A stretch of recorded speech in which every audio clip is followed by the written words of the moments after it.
사랑하는 형제자매 여러분, 그리고 진리를 찾는 모든 분들께 하나님의 평강이 함께 하시기를 빕니다. 오늘 우리가 함께 묵상할 말씀의 씨앗은 욥기 19장 28절, 내게서 일의 뿌리가 찾아졌다는 고백 속에 깊이 감추어져 있습니다. 본격적인 말씀의 여정을 시작하기에 앞서 잠시 여러분의 마음을 구합니다. 만일 이 이야기가 여러분의 영혼에 작은 울림이라도 준다면 좋아요와 구독을 통해 이 은혜의 말씀을 더 많은 이웃과 나누는 선한 일에 동참해 주십시오. 여러분의 작은 손길이 또 다른 영혼에게 하나님의 사랑을 전하는 귀한 통로가 될 것입니다. 여러분과 여러분의 가정에 주님의 축복이 가득하기를 기도하며 이제 시작하겠습니다. 우리의 신앙 여정에는 때로 두려움과 낙심의 그늘이 드리워질 때가 있습니다. 믿음이 연약하여 스스로를 작게 여기고 하나님의 은혜에서 멀어진 것처럼 느끼는 영혼들이 있습니다. 오늘 저는 바로 그런 분들을 위해 그리고 우리 모두의 믿음을 점검하기 위해 이 자리에 섰습니다. 마치 작은 그물코로 연약한 물고기들을 하나도 놓치지 않으려는 어부의 심정으로 여러분을 위로하고 견고한 반석 위에 세우고자 합니다. 우리의 신앙을 한 그루의 나무에 비유해 봅시다. 무성한 잎과 탐스러운 열매, 하늘을 향해 뻗은 가지들은 물론 아름답고 중요합니다. 하지만 나무의 생명을 유지하는 가장 근본적인 것은 무엇일까요? 바로 땅속 깊이 박혀 보이지 않는 뿌리입니다. 가지 몇 개가 부러져도 나무는 살 수 있지만 뿌리가 썩거나 뽑히면 나무는 곧바로 죽고 맙니다. 마찬가지로 우리의 신앙생활에도 반드시 필요한 뿌리가 있습니다. 오늘은 바로 그 신앙의 뿌리가 무엇인지 세 가지 측면에서 함께 깊이 파고 들어가 보고자 합니다. 첫째, 교리의 뿌리입니다. 우리가 어떤 믿음의 체계를 가지고 있느냐는 매우 중요합니다. 청교도들에게 위로를 주었고 마르틴 루터와 장 칼뱅의 심장을 뜨겁게 했으며 아우구스티누스의 지성에 불을 붙이고 사도 바울의 입술을 통해 번개처럼 터져나왔던 견고한 교리 위에서 신앙을 배우는 것은 큰 축복입니다. 이러한 가르침은 우리를 수많은 의심과 신학적 혼란으로부터 지켜주는 든든한 방패가 됩니다. 하지만 기억해야 할 것이 있습니다. 모든 교리가 똑같은 무게를 가지는 것은 아닙니다. 어떤 교리들은 너무나 귀하고 소중하지만 그것을 온전히 이해하지 못한다고 해서 구원받지 못하는 것은 아닙니다. 예를 들어 하나님의 주권적인 예정론이나 한번 구원받은 성도는 결코 그 구원을 잃지 않는다는 성도의 견인 교리는 우리 개혁주의 신앙의 핵심이며 우리에겐 목숨과도 바꿀 수 없는 진리입니다. 하지만 위대한 진리를 아직 다 받아들이지 못하는 연약한 성도들도 분명히 있습니다. 그들이 이 교리를 모른다고 해서 하나님의 자녀가 아니라고 단정할 수 있을까요? 결코 그럴 수 없습니다. 마치 우리가 보는 눈이 조금 침침하다고 해서 살아있는 사람이 아닌 것이 아니듯 신학적 지식이 조금 부족해도 천국에 들어갈 수 있습니다. 두 눈을 가지고 정통 교리를 자랑하다 지옥불에 던져지는 것보다 한 눈으로라도 천국에 들어가는 것이 훨씬 낫습니다. 그러나 이것이 빠지면 기독교 신앙 자체가 성립되지 않는 절대적인 뿌리와 같은 교리들이 있습니다. 이것을 부인하는 것은 믿음의 근간을 흔드는 일입니다. 그 첫 번째 뿌리는 바로 삼위일체 하나님에 대한 믿음입니다. 성부, 성자, 성령께서 한 분 하나님이시라는 이 신비로운 진리야말로 모든 것의 시작입니다. 특히 예수 그리스도의 완전한 신성을 부인하는 순간 기독교 신앙의 모든 것은 모래성처럼 무너져 내립니다. 역사의 모든 이단들은 결국 이 지점, 즉 우리 구원자의 신성을 공격했습니다. 예수가 단지 위대한 인간이나 선지자라고 말하는 순간 복음은 그 능력을 잃어버립니다.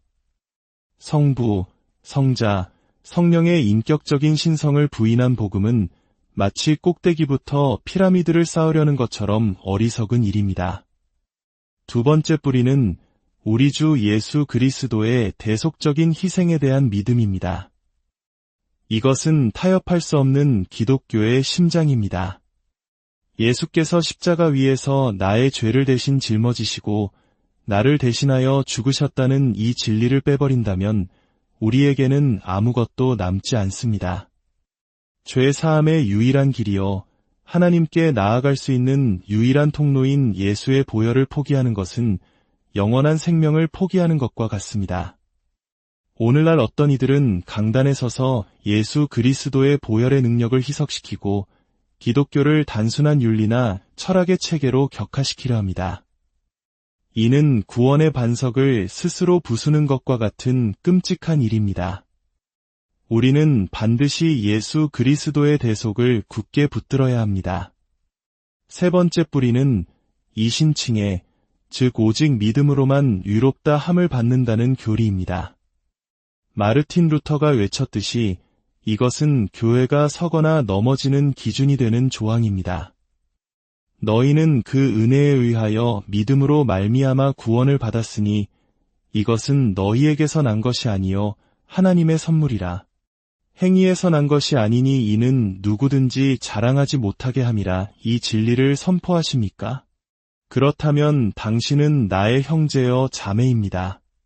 그러나 이 진리를 부인하거나 머뭇거린다면 우리는 함께할 수 없습니다. 사도 바울은 갈라디아서에서 다른 복음을 전하는 자에게는 저주가 있을 것이라고 엄히 경고했습니다. 사랑하는 여러분, 만약 여러분의 믿음이 이 세 가지 뿌리, 삼위일체 하나님, 그리스도의 대속, 그리고 믿음으로 얻는 구원 위에 굳건히 서 있다면 비록 다른 지식들이 조금 부족하더라도 여러분 안에는 일의 뿌리가 있는 것입니다. 둘째, 신앙 체험의 뿌리입니다.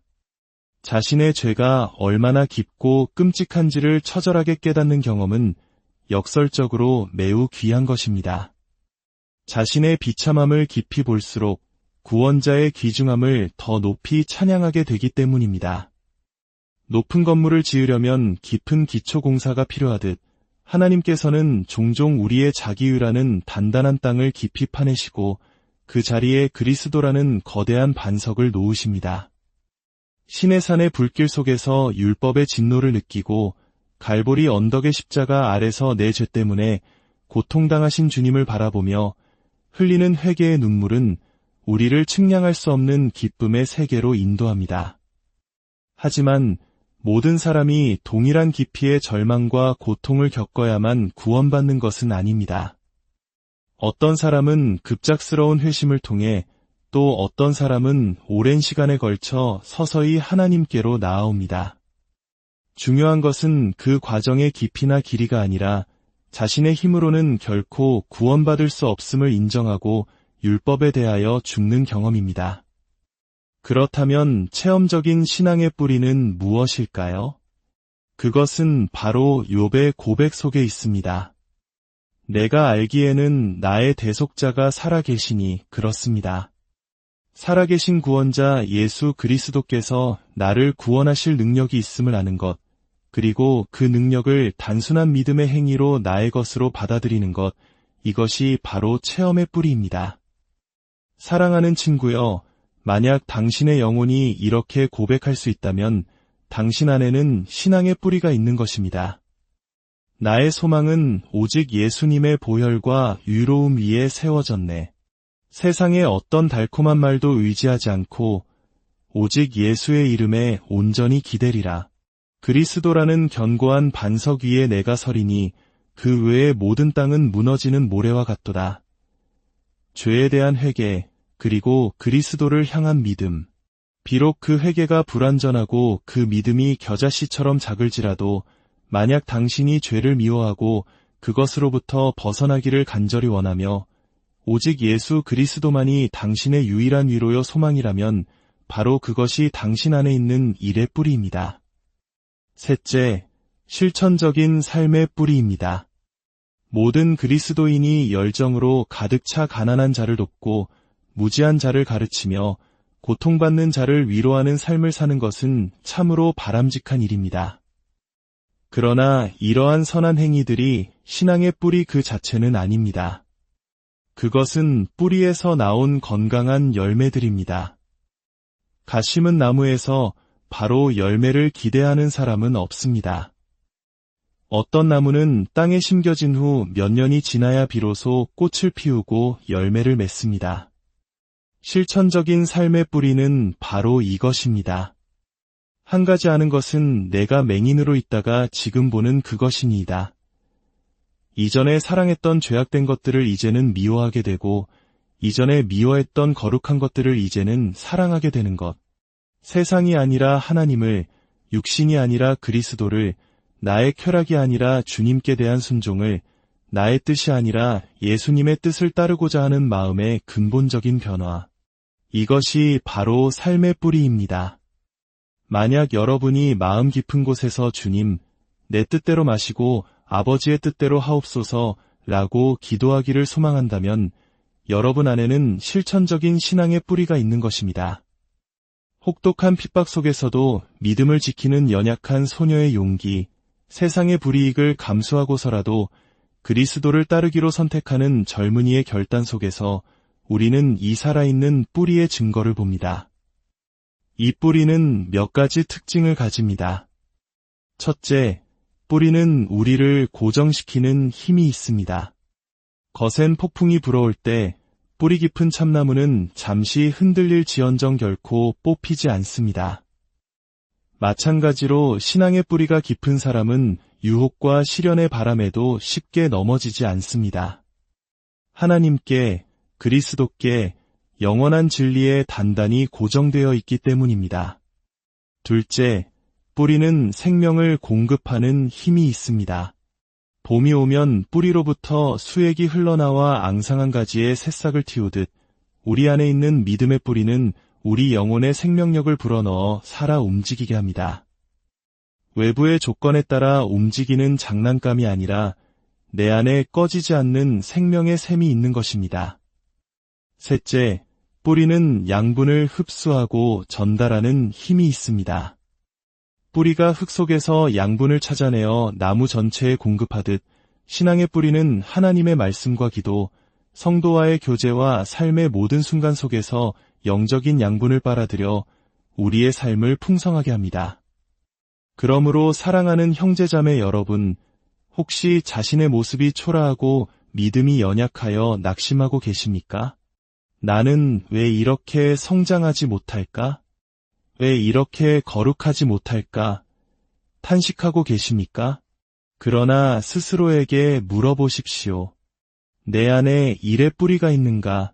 만약 그 뿌리가 있다면 기뻐하고 감사하십시오. 기억하십시오. 당신의 믿음이 비록 작을지라도 당신은 가장 위대한 성도와 똑같이 예수 그리스도의 보혈로 사신 바 되었습니다. 당신은 하나님의 자녀로서 똑같은 권리를 가졌습니다.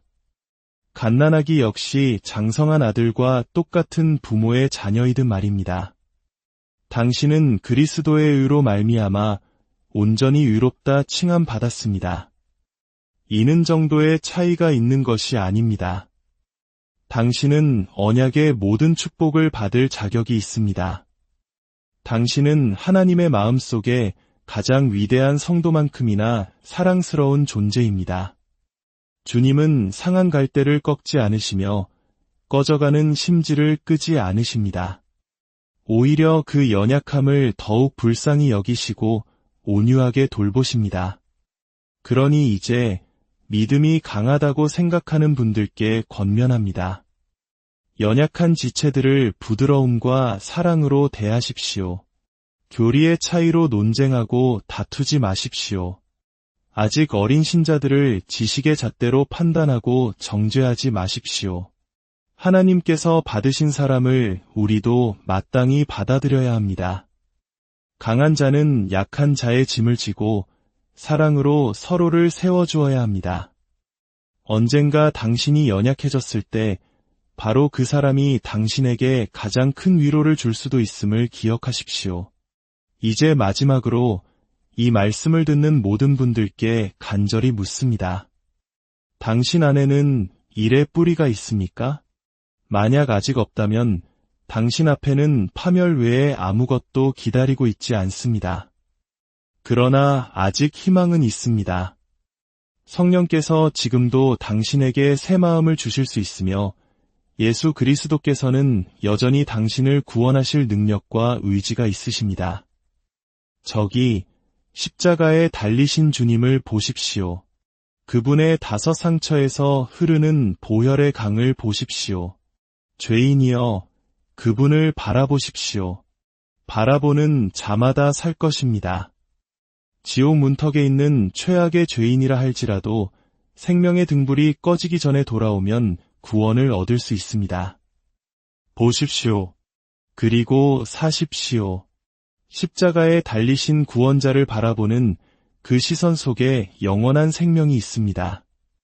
지금 이 순간 당신을 위한 생명이 있습니다. 주 예수 그리스도의 은혜와 하나님 우리 아버지의 사랑과 성령의 교통하심이 주님을 사랑하는 모든 이들과 그리고 이제 주님을 찾고자 하는 모든 영혼들 위해 지금부터 영원까지 함께 하시기를 간절히 축원합니다.